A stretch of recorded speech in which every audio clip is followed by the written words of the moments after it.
Shalom, shalom, bien-aimés frères et sœurs, bonjour, que le Seigneur nous bénisse. Bienvenue dans ce partage quotidien, bienvenue dans cette nouvelle semaine. La grâce de Dieu est sur nous et le Seigneur nous aime et manifeste son amour tous les matins dans nos vies. Ce matin, nous parlerons d'un thème puissant, le Seigneur pourvoira, n'est pas s'inquiéter. Nous disons, car toi, ô Dieu, tu exauces mes vœux, tu me donnes l'héritage de ceux qui te craignent. Ton nom soit loué à jamais. C'était la prière du psalmiste. Philippiens 4, le verset 6, il est écrit « Ne vous inquiétez de rien, mais en toute chose, faites connaître vos besoins à Dieu par des prières et des supplications avec des actions de grâce, et la paix de Dieu qui surpasse toute intelligence gardera vos cœurs et vos pensées en Jésus-Christ. » Bien-aimés dans le Seigneur, en effet, la peur de ne pas y arriver demain, peur de savoir comment faire pour manger ou boire, comment payer son loyer, toutes ces peurs gagnent les cœurs de plusieurs chrétiens en dépit de ce que l'œil voit et de ce que l'oreille entend. Laissons croire que tu es foutu, que c'est fini et qu'on n'y arrivera à rien du tout.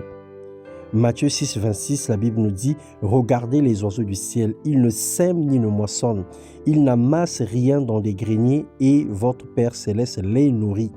Ne valez-vous pas beaucoup plus qu'eux? Le Seigneur Dieu est notre Père, tout ce qu'il a créé est pour le bien-être de l'homme, c'est-à-dire de toi et de moi.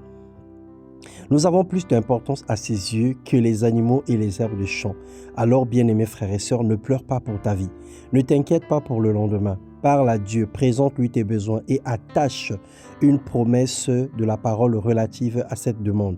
Exprime-toi humblement tout en rendant grâce à Dieu et en attendant l'exaucement. Demeure dans la joie, dans la louange jusqu'à ce que vienne la réponse de Dieu. Matthieu 6, 31, le Seigneur continue à nous dire « Ne vous inquiétez donc point et ne dites pas que mangerons-nous, que boirons-nous, de quoi serons-nous vêtus ?» Parce que Dieu sait de quoi nous avons besoin.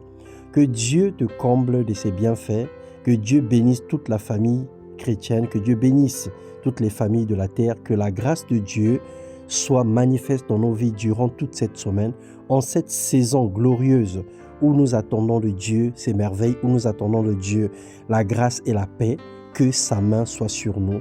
Dans le nom de Jésus-Christ, sois béni et que tu marches tête haute parce que ton Seigneur, ton Dieu est vivant. Il ne t'abandonne pas, il ne te délaisse pas, il sait de quoi tu as besoin. Il sera ton guide, il sera ton bouclier, il sera ton protecteur et il est ton pourvoyeur. Sois béni dans le nom de Jésus-Christ. Amen.